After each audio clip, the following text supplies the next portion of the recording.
이 시간 응답받을 하나님의 말씀입니다. 마태복음 7장 24절에서 25절까지 말씀입니다. 같이 읽습니다. 그러므로 누구든지 나의 이 말을 듣고 행하는 자는 그 집을 반석 위에 지은 지혜로운 사람 같으리니 비가 내리고 창수가 나고 비바람이 불어 그 집에 부딪히되 무너지지 아니하나니 이는 주추를 반석 위에 놓은 까닭이요 나의 이 말을 듣고 행하지 아니하는 자는 그 집을 모래 위에 지은 어리석은 사람 같으리니 비가 내리고 창수가 나고 바람이 불어 그 집에 부딪힘에 무너져 그 무너짐이 심하니라. 오늘 말씀을 통해서 반석 위에 세워진 교회라 하는 말씀으로 우리가 함께 응답을 받아야 되겠습니다. 우리는 살면서 선택해야 될 때가 있습니다. 쉬운 선택도 있지만 중요한 선택을 할 때가 있죠. 일본이 한국을 점령하고 속국으로 삼고 있는 때가 있었습니다. 일본 정치인들이 한국 교회 안에 우상을 만들어 놓고 우상 숭배를 강조했습니다. 교회 안에 우상을 세워놓고 절하라고 했었습니다. 이것은 우상 숭배가 아니고 국가의 예법이라 이렇게 설득을 했습니다. 대부분 사람들은 살기 위해서 동의했지요. 그런데 그 중에 몇 분들은 반대를 했습니다. 대표적인 사람이 주기철 목사님이죠. 이 주기철 목사님은 내가 인생을 사는 것은 한 번뿐이다. 내가 우상에 절하고 비참하게 살 것이냐, 우상 앞에 절하지 않고 죽을 것이냐. 그러면서 한 고백이 일사각오였습니다. 그리고는 감옥에 들어가 고통 속에 고문을 당하고 심한 시달림 속에 있다가 결국은 순교를 했습니다. 우리가 역사의 증거를 볼 수 있습니다. 이스라엘 백성들이 예수님의 비유를 말씀한 대로 모래 위에 교회를 세웠습니다. 극소수의 사람들이 복음을 깨달으면 온갖 핍박을 하고 말씀을 지켜야 구원을 받는 것이지 믿음으로 구원받는 게 아니다. 엄청난 박해를 해댔습니다. 유럽 교회는 예수님을 믿는 나라입니다. 그런데 깊이 들어가 보면은 예수를 믿는 것이 아니고 마리아를 숭배하고 있습니다. 미국 교회도 복음 위에 세워진 교회라고 말을 하지만 사실은 복음을 반대하고 있습니다. 추수감사절이 미국의 명절이지만 추수감사절은 청교도 정신을 가지고 미국이란 나라를 건국해서 이 나라를 강하게 세워야 된다고 하는 정신을 가지고 있습니다. 모래 위에 세워진 교회는 어떤 교회인가요? 마태복음 5장 22절로 24절의 말씀을 보면은 사람들은 예배를 드려도 복음이 없는 예배를 드립니다. 교회 안에 철천지 원수들로 되어 있습니다. 그래서 23절에 이스라엘 교회를 향해서 예수님이 주신 말씀입니다. 예물을 제단에 드리다가 거기서 내 형제에게 원망 들을 만한 일이 있는 것이 생각나거든 예물을 제단 앞에 두고 먼저 가서 형제와 화목하고 그 후에 와서 예배를 드리라. 예배만 드리면은 모든 것이 다 해결된다. 이런 기준을 가지고 예배하고 있는 유대교회를 향해서 예수님께서 예배의 진정한 내용이 무엇이고 예배 성공이 무엇인가에 대해서 말씀하고 있는 것이죠. 예수님은 예배를 드리지 말라는 것이 아닙니다.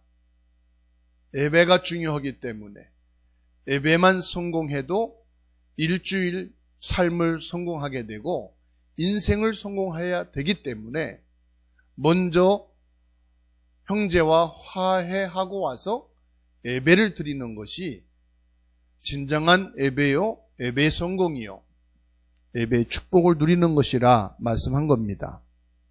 마태복음 6장 1절로 5절에서는 기도에 대해서 말씀하고 있습니다.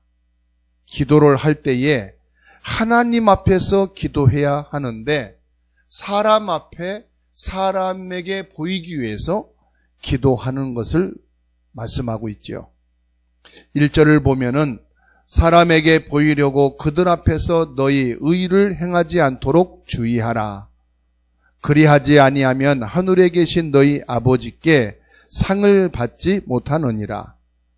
그러므로 구제할 때에 외식하는 자가 사람에게서 영광을 받으려고 회당과 거리에서 하는 것 같이 너희 앞에 나팔을 불지 말라. 진실로 너희에게 이르노니 그들은 자기 상을 이미 받았느니라. 사람한테 보이려고 기도했으니 사람이 보아줬으니까 그 이상 응답이 없다 이 말이죠.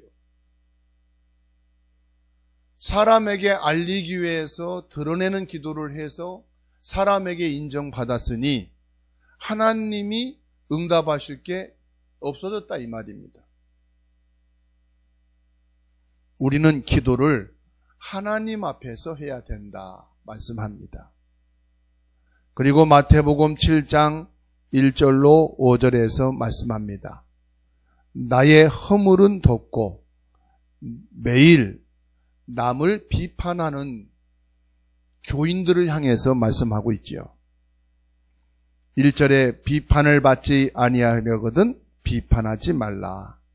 너희가 비판하는 그 비판으로 너희가 비판을 받을 것이요 너희가 헤아리는 그 헤아림으로 너희가 헤아림을 받을 것이니라. 어찌하여 형제의 눈 속에 있는 티는 보고 내 눈 속에 있는 들보는 깨닫지 못하느냐. 그럼 어떤 결과가 나옵니까? 오늘 26절 말씀을 보시면 나의 이 말을 듣고 행하지 아니하는 자는 그 집을 모래 위에 지은 어리석은 사람 같으리니 비가 내리고 창수가 나고 바람이 불어 그 집에 부딪힘에 무너져 그 무너짐이 심하니라. 지금 예수님이 마태복음 5장 22절로 24절 말씀했어요. 예배에 대해서. 6장 1절로 5절에서는 기도에 대한 것을 말씀했어요. 그리고 7장 1절로 5절에서는 비판에 대해서 말씀했어요. 그러면서 하시는 말씀이 이 말씀을 듣고도 행치 않는 자는 모래 위에 세운 교회와 같아서 비바람, 창수가 나서 반드시 뭐하게 된다 했어요? 무너지게 되리라. 그러면서 반석 위에 세워지는 교회는 어떤 교회인가? 그 답을 마태복음 16장 16절로 20절에서 말씀을 주고 있습니다. 주는 그리스도시요 살아계신 하나님의 아들이시니이다. 고백되어진 그리스도 위에 세워진 교회가 반석 위에 세워진 교회다. 여기에서는 중요한 부분을 우리에게 말씀하고 있습니다.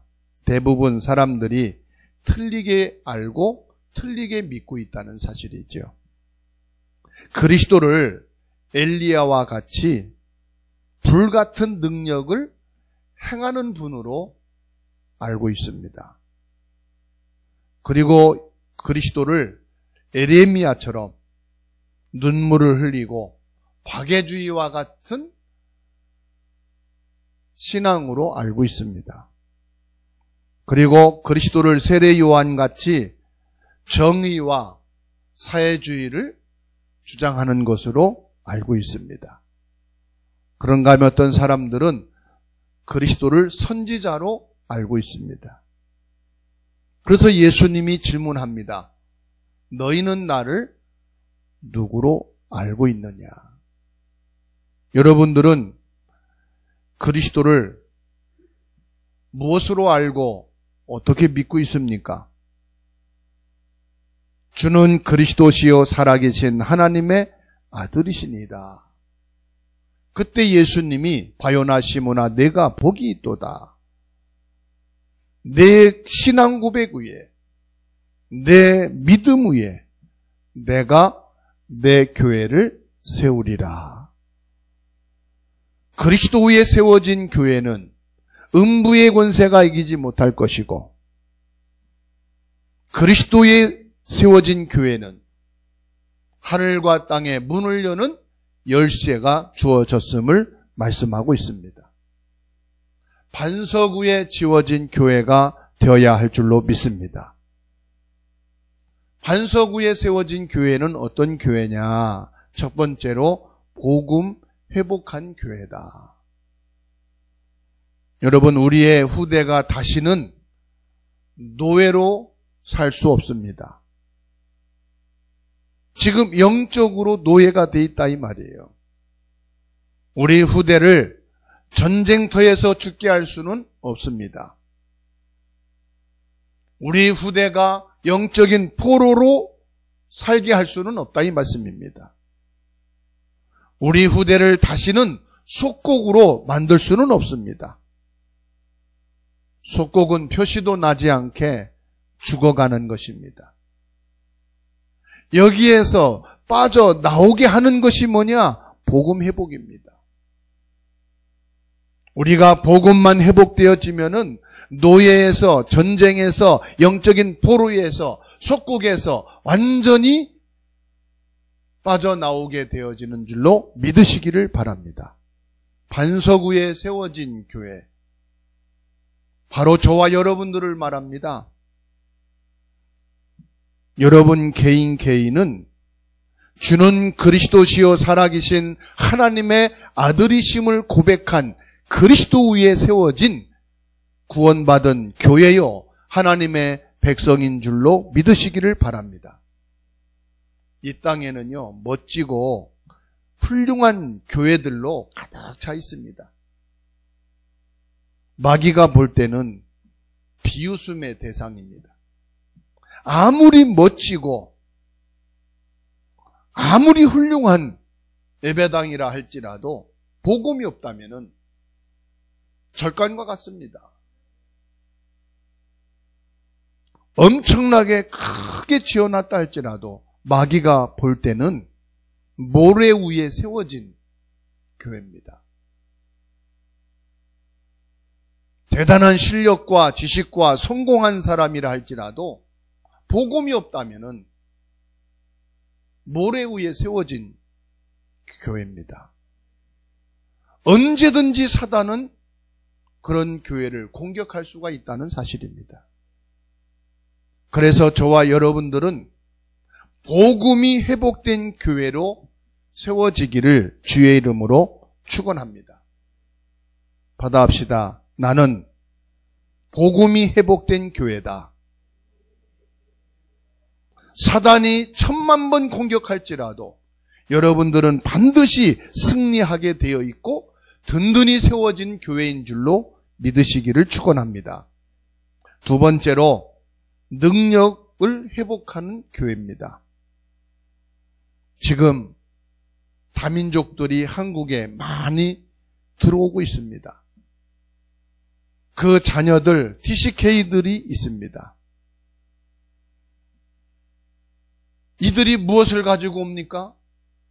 자기의 신앙을 가지고 옵니다. 자기의 문화를 가지고 들어옵니다. 그것을 가지고 한국 땅에서 미신 숭배를 하고 우상을 섬깁니다. 자기 문화를 가지고 복음과 상관없는 생활을 하고 있습니다. 그것이 우리 이웃을 통해, 가정을 통해, 후대를 통해 들어오고 있다는 사실을 기억하시기 바랍니다. 전 세계는 지금 병들어 있습니다. 정신적으로, 영적으로, 육신의 질병으로 들어오고 있습니다. 무엇으로 치료할 수 있을까요? 그리스도로만 치유가 가능합니다. 전 세계 렘넌트들은 죽어가고 있습니다. 우리는 이 렘넌트들을 영적 서밋으로 만들어야 되는 줄로 믿습니다. 우리는 보좌의 능력을 회복하는 교회를 세워서 유대인과 천주교와 지성인들이 100% 재앙 속에 빠져 있는데 이들을 살리고 세우는 반석 위에 세워진 교회, 복음의 능력을 가지고 재앙을 막고 흑암을 꺾고 후대를 살리는 교회가 되어야 하는 줄로 믿습니다. 하나님께서는 그때에 비로소 빛의 경제를 회복시켜 주십니다. 하나님이 여러분들에게 빛의 경제를 회복해 주셔서 무너진 가문을 살리고 무너져가는 후대를 세우고 교회당을 세워서 237 나라 5천 종족 복음화하는 축복이 있게 되기를 주님의 이름으로 축원합니다. 사랑하는 성도 여러분, 저와 여러분들은 빛의 경제를 회복하는 교회다. 여러분들이 진짜로 빛의 경제를 회복해서 전부를 살리게 되는 축복이 있기를 주의 이름으로 축원합니다. 사도행전 2장 43절로 45절에 초대교회 성도들을 볼 수가 있습니다. 초대교회 성도들은 천하가 흉년이 들어있을 때 큰 금을 모아서 로마를 복음화하게 되었습니다. 사도행전 11장 19절로 30절 보게 되면은 큰 환란이 일어났습니다. 그때 중직자들이 일어나서 이방 선교를 시작하는 안디옥 교회가 세워졌습니다. 저와 여러분들이 경제로 위기를 당할 때 힘을 합쳐서 렘넌트를 살리고 237 5천 종족을 살리는 축복이 있게 되기를 바랍니다. 재앙으로 인해서 많은 사람들이 흔들리고 죽어가고 있을 때 성도 여러분들이 복음을 회복하고 복음의 능력을 가지고 이들을 살리는 일에 앞장서는 교회가 되시기를 주의 이름으로 축원합니다. 그래서 약한 사람들도 힘 있는 사람들도 다 같이 교회에 와서 오직 복음, 오직 전도, 서밋의 길을 가게 되는 시스템이 탁 세워지는 축복이 있게 되기를 주의 이름으로 축원합니다. 결론의 말씀을 드립니다. 우리는 세 가지를 보아야 합니다. 첫 번째로 성경의 역사를 보시기 바랍니다. 반석 위에 세워진 교회는 약해 보입니다. 그러나 강합니다. 보잘것없어 보입니다. 그러나 역사에 남았습니다. 반석 위에 세워진 교회가 무엇입니까? 아브라함입니다. 아브라함은 허벌판에 내가 내게 지시할 땅으로 가라는 말씀을 붙잡고 갔을 뿐입니다. 그런데 믿음의 조상으로 우뚝 서게 되었고 복음을 후대에게 남기는 반석 위에 세워진 교회가 됐습니다. 반석 위에 세워진 교회로 요셉을 볼 수가 있습니다. 요셉은 노예로 갔고 억울한 누명을 쓰고 감옥 생활을 했습니다. 그러나 하나님의 절대 언약인 그리스도 반석 위에 세워진 이 요셉 한 사람으로 나라를 살렸고 애굽을 복음화해서 그 시대 복음화 237 나라를 살리는 주역이 됐습니다. 다윗을 보시기 바랍니다. 사울이 볼 때에는 절대 할 수 없습니다. 그렇지만 그리스도 언약의 반석 위에 세워진 다윗은 아무도 할 수 없는 골리앗을 꺾고 블레셋의 우상을 무너뜨리고 이스라엘 나라에 참된 교회를 세우는, 참된 성전을 세워서 전 세계를 살리는 237 나라 5천 종족의 복음의 주역이 됐습니다. 사랑하는 성도 여러분, 여러분은 절대로 약하지 않습니다. 여러분은 절대로 부족하지 않습니다. 여러분들은 그리스도 반석 위에 세워진 교회이기 때문에 그렇습니다. 사단의 공격 무너뜨릴 수가 없습니다. 저주와 재앙이 범람해도 반석 위에 세워진 교회는 무너지지 않습니다. 아무리 지옥 배경이 강할지라도 그리스도 반석 위에 세워진 여러분들은 절대로 이길 수가 없습니다. 그것을 성경의 역사를 통해서 우리에게 확인시켜 줍니다. 그리고 두 번째로 교회사를 통해서 우리에게 보여주셨습니다. 대단한 교회, 의리의리하게 세워진 교회들은 다 무너졌지만 작은 시골에서 참된 믿음으로 세워진 교회들은 우상 앞에, 사단의 도전 앞에 든든히 세워져 간 줄로 믿으시기 바랍니다. 세 번째로 세계사를 보시기 바랍니다. 결국은 복음이 없어 영적 문제로 죽어갔습니다. 이혜영 씨라는 조선 말기에 최고의 부자가 있습니다. 이혜영 씨는 나라가 망하게 되었을 때 자기 전 재산을 팔았다고 합니다. 일본군이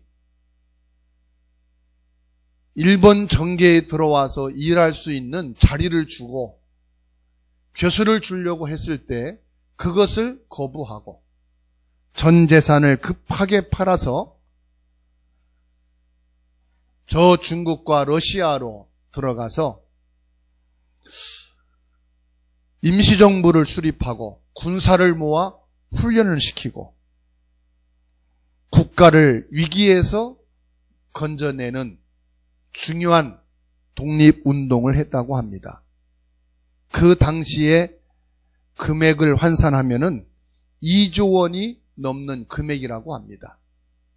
인생은 한 번밖에 살 수 없는데 한 번뿐인 내 인생을 어디에다가 드릴 수 있느냐? 내 전 재산을 무엇을 위해서 쓸 것이냐? 위기에 처한 국가를 살리는 데 쓰자. 그렇게 결단을 하고 6형제가 3.1운동에 참여했다고 합니다. 후일에 그 자녀들은 거지처럼 살다가 어떻게 죽었는지조차 모른다고 합니다.